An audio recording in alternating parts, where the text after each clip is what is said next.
विद्यार्थियों, आज आपके लिए एक नई वीडियो के साथ मैं फिर से हाजिर हूँ और ये वीडियो है बीए 6th सेमेस्टर के विद्यार्थियों के लिए जिनके की कोर्स में देवनागरी लिपि के बारे में पूछा गया है। तो देवनागरी लिपि के बारे में देवनागरी लिपि क्या है, इसकी वैज्ञानिकता क्या है, ये सब आपको बताती हूँ। करते हैं देवनागरी लिपि का उद्भव कैसे हुआ। तो देवनागरी लिपि का उद्भव ब्राह्मी लिपि की उत्तरी शैली से माना गया है। दक्षिण भारत में नागरी के दर्शन 8वीं शताब्दी से दिखाई पड़ते थे, किंतु उत्तर भारत में इसके प्रयोग का पता 10वीं शताब्दी में चला। नागरी का पुराना रूप प्राचीन नागरी कहलाया, तो आधुनिक रूप देवनागरी। यह बात तो क्लियर हो गई कि देवनागरी क्या है। दक्षिण भारत में इसे नंदी नागरी की संज्ञा भी मिलती है। प्राचीन नागरी में भी गुजराती, बंगला, कैथी, मराठी आदि लिपियां विकसित हुई। पश्चिमी उत्तर प्रदेश, गुजरात, राजस्थान एवं महाराष्ट्र में इसके प्रचलन के प्रमाण भी मिलते हैं। अब बात करें यदि हम कि देवनागरी को और क्या क्या कहते हैं, तो देवनागरी लिपि को या देवनागरी को नागरी भी कहते हैं। नागरी शब्द प्राचीन प्रयोग में है, देवनागरी शब्द बाद का है।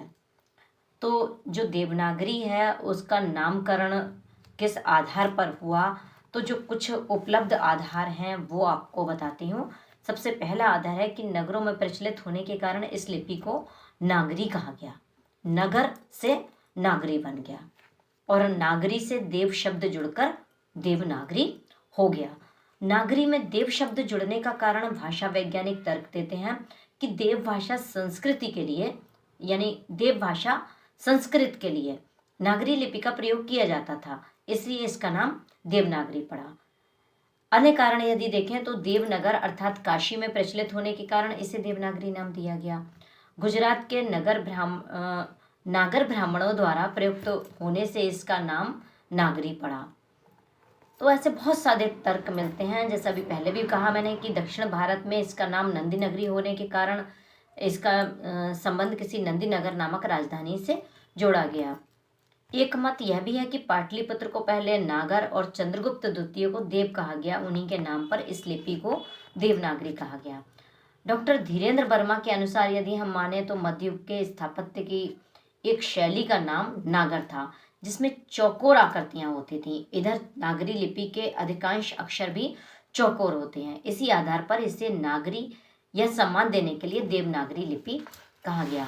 यदि हम इतने सारे मतों का निष्कर्ष निकालें तो नागरी अथवा देवनागरी के नामकरण से सार्थक आधार कम, परंतु अनुमान के आधार पर अधिक ग्राह्य में होंगे। फिर भी दोनों आधारों की प्रामाणिकता पर सहमति की जा सकती है। तो इस तरह से ये लिपि देवनागरी कहलाई। अब देवनागरी लिपि की वैज्ञानिकता पर विचार कर लेते हैं। प्राचीन काल से देवनागरी भारतीय आर्य भाषाओं की लिपि रही है और आज भी हिंदी, मराठी, नेपाली और समस्त हिंदी बोलियों की यही लिपि है। पूरा संस्कृत वाङ्मय, चाहे वह उत्तर भारत का हो चाहे दक्षिण भारत का, देवनागरी लिपि में लिखा जाता है। देवनागरी लिपि पूर्णतः वैज्ञानिक लिपि है। पूर्ण वैज्ञानिक लिपि वह है जो भाषा की समस्त ध्वनियों का ज्यों का त्यों शुद्ध रूप में अंकित कर सके। इस दृष्टि से अपनी अनेक महत्वपूर्ण विशेषताओं के कारण विश्व लिपियों में देवनागरी लिपि की अपनी अलग पहचान है। देवनागरी एक वैज्ञानिक लिपि है। किसी भी आदर्श लिपि या वैज्ञानिक लिपि में जो गुण होने चाहिए वो इसमें एक साथ मौजूद हैं। पहले देवनागरी लिपि की कुछ मुख्य विशेषताओं पर बात करते हैं, उस पर चर्चा करते हैं कि किसी भी वैज्ञानिक लिपि या आदर्श लिपि में जो गुण होने चाहिए वे देवनागरी लिपि में एक साथ मौजूद हैं। वैज्ञानिकता या गुणधर्म की दृष्टि से देवनागरी लिपि के कुछ गुण अगर हम देखें तो सबसे पहला जो मुख्य गुण है वो देवनागरी लिपि में ध्वनि और लिपि में एक रूपता है। जो बोला जाता है वही लिखा जाता है। जैसे ई का उच्चारण ई ही होगा, ऐसा नहीं होगा कि जैसे कि रोमन में दो पृथक रूप होते हैं, आई शब्द आई लिपि होती है, तो ऐसा ना हो करके यहाँ पर जैसी हम बोलते हैं उसका गुण और स्वभाव जैसा है वैसा का वैसा ही रहता है, उसमें कोई भी अंतर नहीं होता है। दूसरी यदि बात देखें तो देवनागरी लिपि में समस्त ध्वनियों की अभिव्यक्ति है। इसमें से समस्त ध्वनियों को अंकित करने का सबसे अधिक क्षमता है। रोमन और उर्दू लिपि में इस विषय में अगर देखा जाए तो अपूर्ण सिद्ध होता है। जैसे KNIT, निट यानी बुनना, इसमें के साइलेंट है, किनिट नहीं होता है, निट बोला जाता है। मगर देवनागरी लिपि में यदि हम अगर कोई आवाज आ रही है स्वर की, तो वही स्वर रहेगा, उसमें वही व्यंजन रहेगा, तो उसमें कोई भी परिवर्तन नहीं होता है। देवनागरी लिपि की कुछ ध्वनियाँ अपने आप में पूर्ण और पर्याप्त हैं। विश्व की अनेक भाषाओं की ध्वनियों को अंकित करने की क्षमता इस देवनागरी लिपि में ही है। रोमन जैसी वर्णनात्मक लिपि भी विश्व की अनेक भाषा ध्वनियों को अंकित करने की क्षमता नहीं रखती, परंतु यह गुण देवनागरी लिपि में विद्यमान है।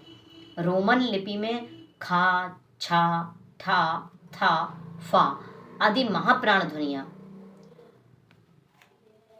हैं।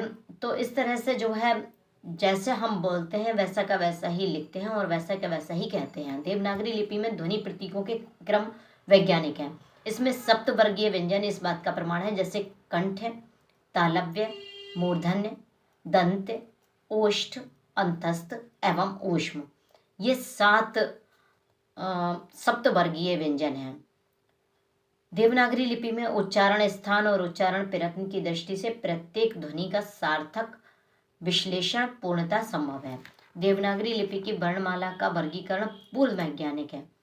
संस्कृत के महान वैयाकरणिक पाणिनि ने प्रयत्न, स्थान, मुखरता, मात्रा, घोषत्व, प्राणत्व आदि सूक्ष्म तत्वों के आधार पर संस्कृत के स्वरों और व्यंजनों का वर्गीकरण कर दिया था। वही प्रणालियां देवनागरी लिपि में भी चली आ रही हैं। देवनागरी में वर्ण विन्यास जितना सुव्यवस्थित है, उतना विश्व की किसी भी अन्य लिपि में वर्णमाला में प्राप्त नहीं होता है।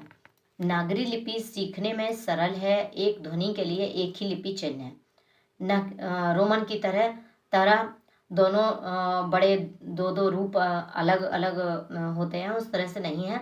इतना ही नहीं, रोमन में जो छापे यानी मुद्रण होता है, उसके लिए भी लिपि चिन्ह 2 रूपों में अंकित होते हैं। यदि उदाहरण के तौर पर हम देखें तो देवनागरी लिपि का समूह है प्रेम प्रकाश। इसमें एक शब्द में आए पा एक जैसे हैं, जबकि रोमन में इसके 4 स्वरूप मिलते हैं। पा बड़ा दिखेगा, फिर पी छोटा, यानी मुद्रण के ही 2 रूप हो गए इसमें। तो इस तरह से इसमें ये अंतर नहीं होता है। देवनागरी लिपि वर्णों की लिखावट बिल्कुल सुंदर और सुगठित है, कलात्मक लगती है और उसमें अपेक्षाकृत कम जगह लगती है। जैसे हिंदी में चंद्रिका और अंग्रेजी में लिखा जाएगा तो CHANDRIKA, चंद्रिका, इस तरह से लिखेंगे। इसी तरह से यदि हम बात करें तो ब्यूटी बुट, ब्यूटी बट और प्यूटी पुट, अंग्रेजी में यू का नहीं पता लगता है, मगर हिंदी में यदि ऊ की मात्रा है, छोटे ऊ की मात्रा है, तो उसी तरह से ऊ ही बोला जाएगा। और अगर बड़े ऊ की मात्रा है तो हइजे के माध्यम से पता लग जाएगा कि हम बोल रहे हैं ऊ। ऊ यानी बड़ा ऊ, छोटा ऊ। इसी तरह से अंग, आहा, आ, ई, इस तरह से जो हम हिज्जे करते हैं तो हमारे बोलने के ढंग से हम बता सकते हैं कि यहाँ पर छोटी मात्रा आएगी या फिर बड़ी मात्रा आएगी।